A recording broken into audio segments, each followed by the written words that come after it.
Hi, I'm Moira Riccio, personal trainer, and I'm here today with Kiki Walker, and we are welcoming you back to our North Shore Wellness webinar. In honor of World Meditation Day, today we're going to be talking about all things calm. Kiki? Yes, we are. So what we thought is we'd share some thoughts about meditation because we do know, Maura and I were talking, is that there's a lot of, people obviously have very different thoughts. I think there's a stigma to meditation that I do think, people are coming around. There's a great book out if anyone's ever read it. It's called 10% Happier. It's the guy, he was an ABC News anchor. He worked with Peter Jennings, but he talks about how meditation really came into his life and changed it. And he really explains a lot about, the struggles he had with it. And I love the book because I really can relate to it. And I will tell you is that quarantine, it's the one thing that I would put on my positive list for quarantine, because I have for many years tried to put meditation into my life. And I've, sort of, as many people struggle with it, think, am I just not doing it right? Is it something where I even took a meditation course? The person told us, we all think that, and I hear this often from people, is that, but I'm not able to shut my brain off. And what the person that did the meditation class for us reminded us, our brain's never meant to turn off, right? Like it's always going to be going, but it's really learning how, you really can, what they've discovered, and all the scientists, are discovering about our brains, is that we can retrain our brains. And I think that's It's just a muscle. It's important. A muscle. Absolutely. And just like you can retrain, your other muscles. So it's, so I think that, what I've learned with meditation, and this is some of the things that, have been great tips for me. So I would love to share, is just that, you're not going to turn off your brain. And there's what I've learned is that you're supposed to allow that sort of thought to come into your mind, whatever the thought is. I have to change laundry. I didn't call that person back. I didn't email the person back. I have to do this today. Those things are going to come, but it's really important not to force them out of your, just because then you find yourself sort of getting irritated, right? So you kind of let the thought come. And I actually learned from a friend today, a very good source, that I actually practice something called metta meditation, which I didn't know. And the definition, I actually wrote it down. It's loving kindness, and for others. And you're really thinking of others. So what you do is, when that thought comes, I need to email Maura back.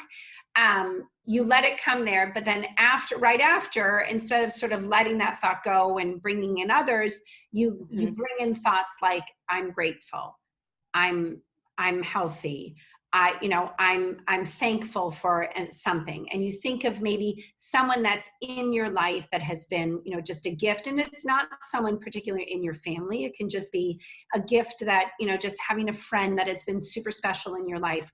Or my friend who was telling me about meditation today was saying it could be, for me, it would be like, one of the checkout people at Trader Joe's. I'm there often. They make me happy. I have a relationship with them. So that's someone you could think about too, right? So it's always bringing these good thoughts into your mind. And I will say personally, and I know that I had doubt, that I'm not sure I would have brought it into my life. And it really has been life-changing, and especially during this quarantine.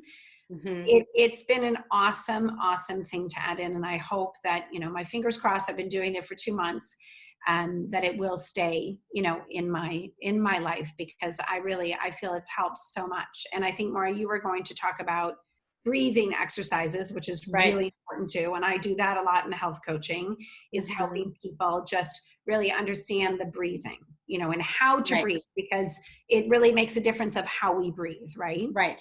Yeah. And really the majority of the day we're running around doing errands, and we're working, and we're thinking, and you're talking about having thoughts all during the day. I actually learned in a training back in October that we have 90,000 thoughts every day. Isn't that crazy? I believe that. 90,000. Yes. And the trick with meditation, that is crazy. Yeah, no, I wrote that down. Believe me, that day I was like, oh my God. And the trick with meditation is not being so reactive. with everything.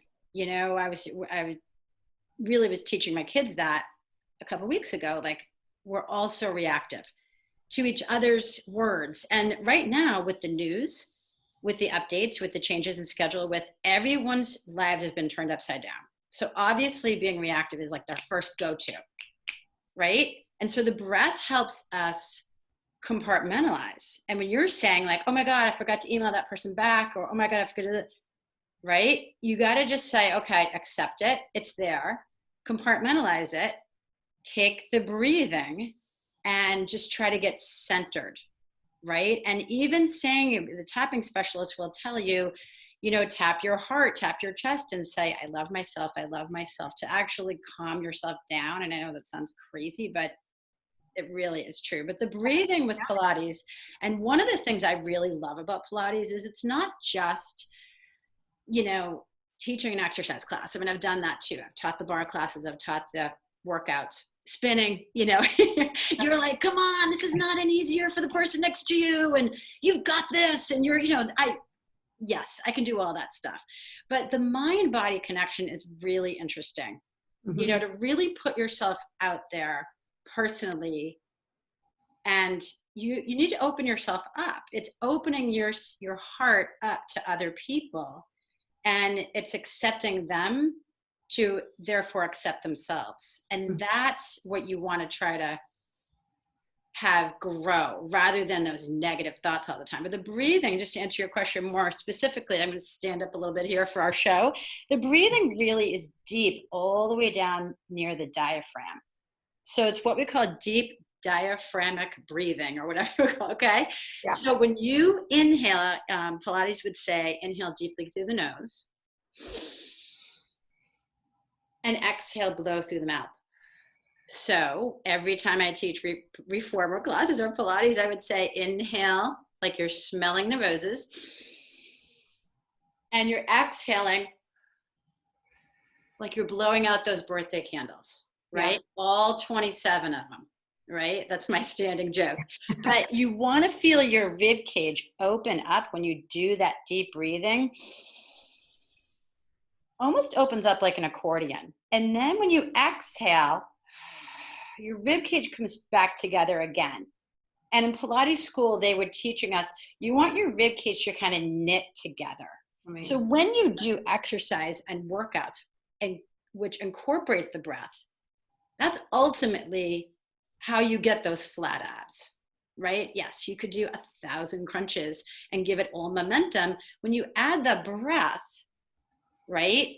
Not only are you relaxing your mind body to that workout and working out, but you're getting those flatter abdominals, actually, because you are just including the breath to the movement.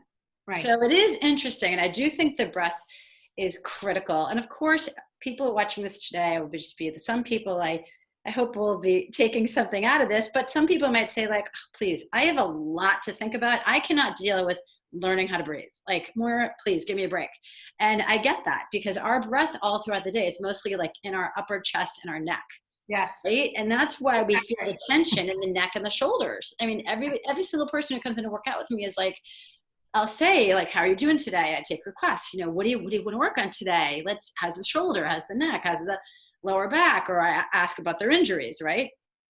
And then every single person, oh my God, my neck is killing me. Oh, yeah. What can you do to help me? And a lot of it is the breathing.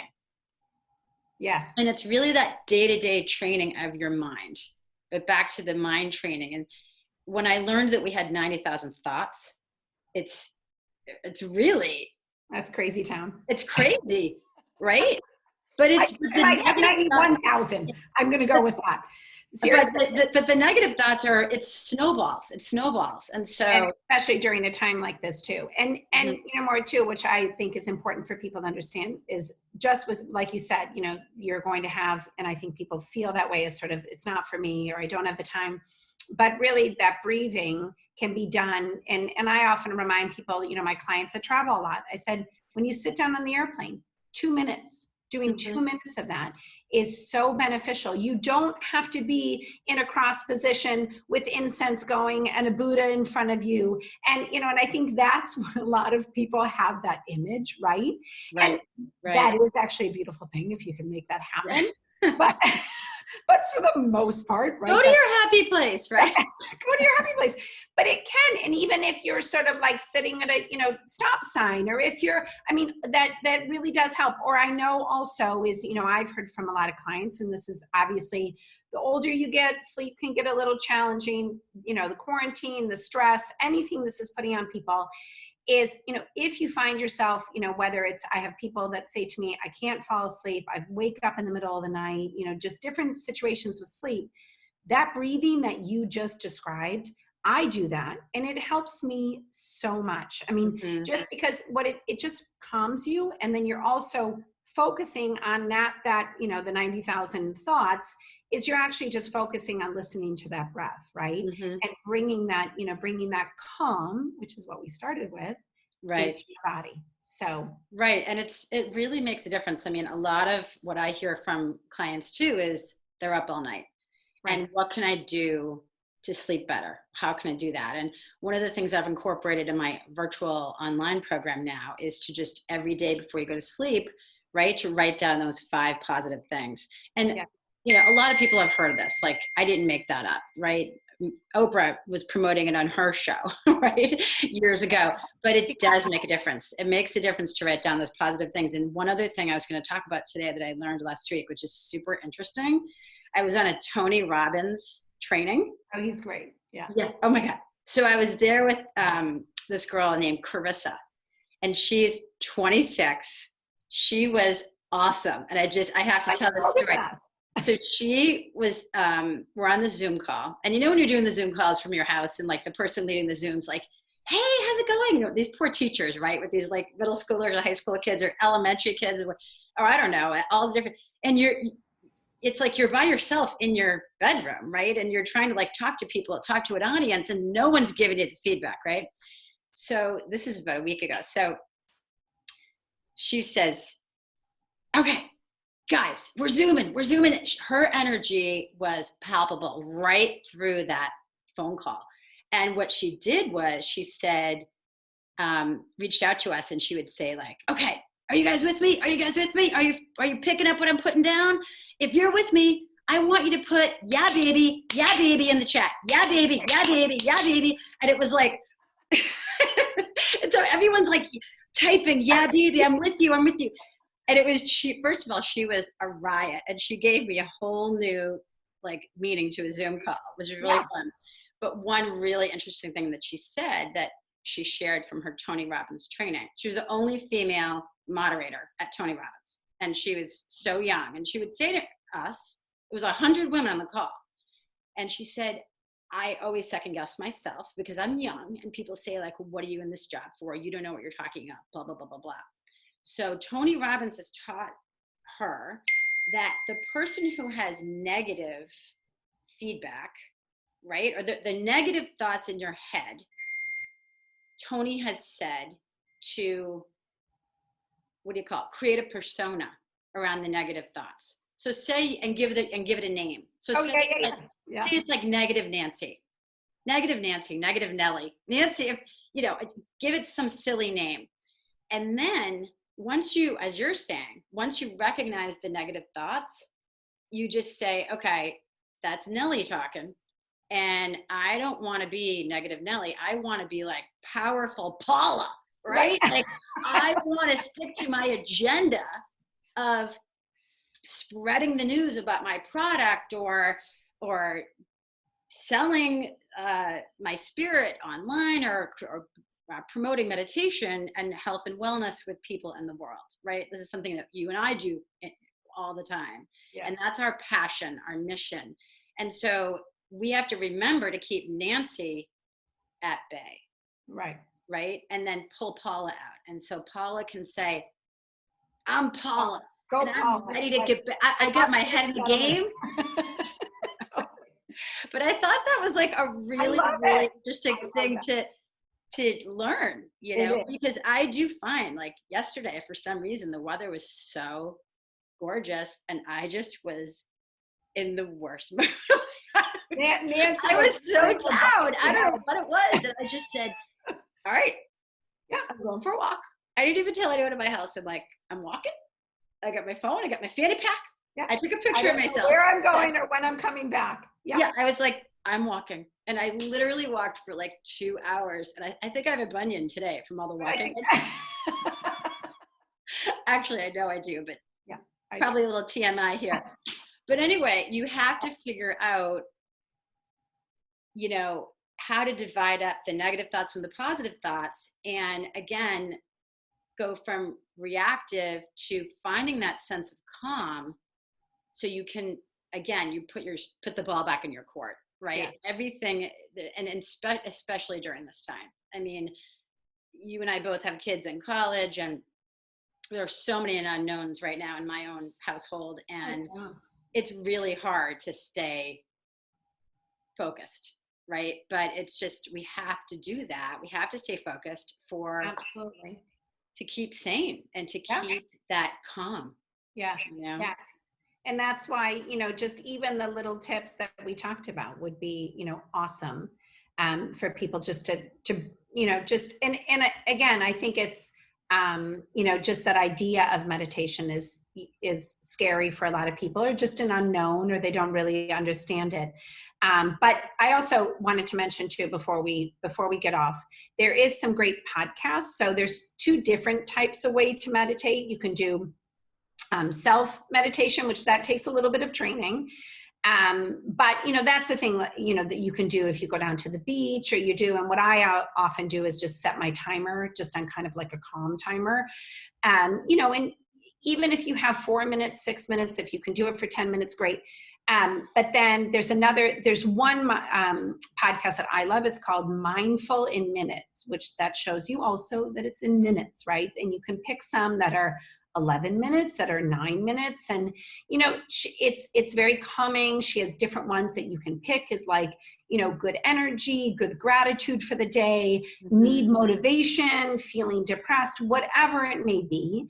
So I think those, and that's not the only podcast. So if you have a phone, scroll through and try to find some out, find some good ones, one that suits you. It takes a little bit to figure out one, you know, maybe one that suits you, but I think it's a great thing. So if everyone can, and then consider adding it in. Yeah. And then you can also get an app called Calm. Yes, Calm. Or there's that Headspace, I think is a little bit expensive, but it's a good one too. But it plays that music. Yeah. So you can get, you know, you can imagine that you're at the beach or you're at the symphony. Yeah. And the music, you know, really does help a lot. It does. It does.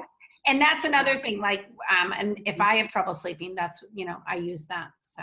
Right. So listen, we hope this helped you guys today, and we all need to stay together during this time, because we are alone together, but we are stronger together. So anyway, we're signing off today, guys. Thank you. Are we going to say our little thing at the end? Yeah, we got to sign off. Thanks, the Kiki. And Mo Show. And I'm Mo. Yep. And we're the Kiki Mo Show. Kiki Mo Show. Thanks for joining us. Thanks for joining us, and happy World Meditation Day, guys. Meditation Day. It's a good day to give it a try. Namaste. Bye now. Have a great night. Thanks.